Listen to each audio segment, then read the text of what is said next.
लोकसभा चुनाव 2024 में बीजेपी ने 370 सीटों पर जीतने का लक्ष्य रखा है और एनडीए को 400 से ज्यादा सीटों पर जिताने का लक्ष्य है। ऐसे में बीजेपी किसी भी तरह की गलती नहीं करना चाहती है। इसके साथ ही लगातार तीसरी बार सत्ता पर काबिज होने की तैयारी में है। यही वजह है कि हर राज्य को साधने में लगी हुई है। दक्षिण के राज्यों में बीजेपी कमजोर है, लेकिन एनडीए के पुराने साथियों के सहारे यहाँ पर भी कांग्रेस और उसके सहयोगियों को वॉकओवर नहीं देना चाहती है। तो वहीं कांग्रेस पार्टी इन दिनों साउथ में पेपर के हिसाब से देखा जाए तो मजबूत स्थिति में है, जहां एक तरफ राहुल गांधी ने केरल को अपना सियासी ठिकाना बना रखा है, तो वहीं कर्नाटक तेलंगाना में कांग्रेस की सरकार है और तमिलनाडु में भागीदार भी है।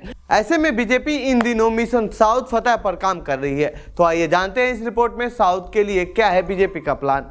कैसा है दक्षिण भारत में सीटों का सियासी समीकरण।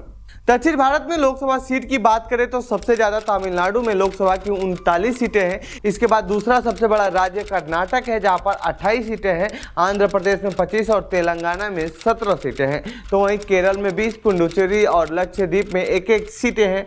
इस तरह से दक्षिण भारत में कुल 131 सीटें आती हैं, जिनमें से 29 सीट पर बीजेपी का अभी भी कब्जा है।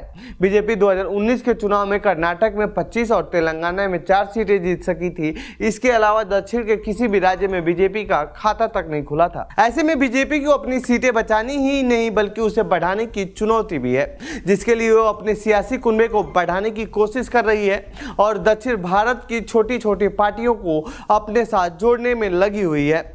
टीडीपी के साथ गठबंधन कर कांग्रेस को रोकने की है कोशिश। बीजेपी ने पिछले दिनों चंद्रबाबू नायडू की पार्टी टीडीपी और पवन कल्याण की पार्टी के साथ गठबंधन का ऐलान कर दिया है। यह गठबंधन वहां होने वाले लोकसभा चुनाव और विधानसभा चुनाव दोनों के लिए है। आंध्र प्रदेश में कुल 175 विधानसभा की सीटें हैं और 25 लोकसभा की सीटें हैं।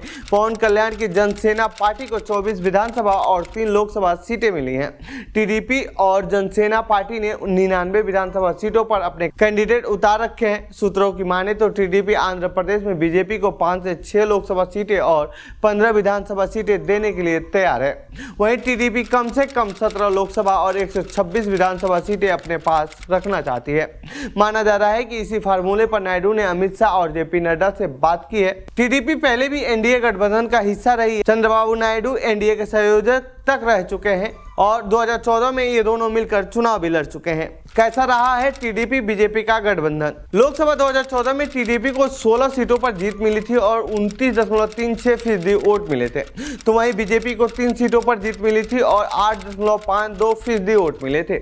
ऐसे में इन दोनों के वोट प्रतिशत को मिला दिया जाए तो ये 38% के करीब बनता है। ऐसे में ये नतीजा भी एनडीए दोहराता है तो करीब करीब आंध्र प्रदेश में 20 सीटों पर विपक्ष को नुकसान हो सकता है। 131 सीटों में से 20 सीटें कम कर दी जाएं तो ये सीटें बचती हैं 111। इसके अलावा 2019 लोकसभा चुनाव की बात करें तो वाईएस जगन रेड्डी की पार्टी ने 25 में से 22 सीटों पर जीत दर्ज की थी, जबकि टीडीपी मात्र 3 सीट पर ही सिमट कर रह गई थी।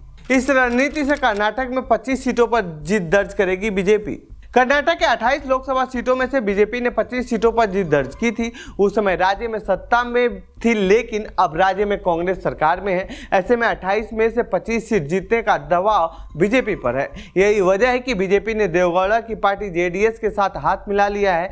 बीजेपी को इस चुनाव में राज्य में 51.75% वोट मिला था, जबकि कांग्रेस को 32.11% वोट मिले थे और 1 सीट पर जीत मिली थी।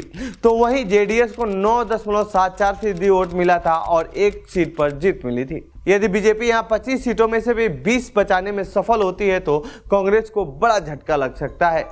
तमिलनाडु और केरल में सबसे ज्यादा कमजोर है बीजेपी। बीजेपी के निशाने पर केरल और तमिलनाडु भी है। इन दोनों राज्यों में 59 लोकसभा की सीटें हैं। तमिलनाडु में बीजेपी पहले एआईएडीएमके के साथ गठबंधन में थी, लेकिन गठबंधन टूटने के बाद बीजेपी प्रदेश अध्यक्ष अन्नामलाई के नेतृत्व में अकेले चुनावी मैदान में उतरने का प्लान बनाया है। तो वहीं कांग्रेस के दिग्गज नेता ए.के. एंटनी के बेटे को लोकसभा चुनाव में बीजेपी ने टिकट दिया है और पूर्व सीएम करुणानिधि की बेटी ने भी बीजेपी का दामन थाम लिया है। ऐसे में बीजेपी यहां पर अपना खाता खोलने की तैयारी में है। चर्चा ये भी है कि अन्नामलाई के नेतृत्व में बीजेपी वहां अच्छा कर रही है और यदि वहां 5 सीट जीतने में सफल होती है तो वो विपक्ष के लिए बड़ा झटका लग सकता है। कुछ ऐसा ही हाल बीजेपी का केरल में भी है। इन राज्यों में बीजेपी केवल छत्रपों के सहारे नहीं है। पीएम मोदी पिछले 2 महीनों में दक्षिण के 6 राज्यों का दौरा कर चुके हैं। इस दौरान विकास की सौगात देकर दक्षिण में बीजेपी के लिए सियासी माहौल बनाने में जुटे हुए हैं। लेकिन इतने से ही मिशन साउथ का सपना पूरा होता नहीं दिख रहा है। ऐसे में बीजेपी जोड़ तोड़ करने में भी जुट गई है। तो ये थी बीजेपी के मिशन साउथ से जुड़ी हमारी रिपोर्ट। आपको कैसी लगी ये रिपोर्ट कमेंट बॉक्स में बताएं। साथ ही बीजेपी की इस रणनीति पर आप क्या कहना चाहते हैं कमेंट बॉक्स में लिख के। बाकी देश दुनिया की खबरों के लिए बने रहिए जनसत्ता के साथ। धन्यवाद।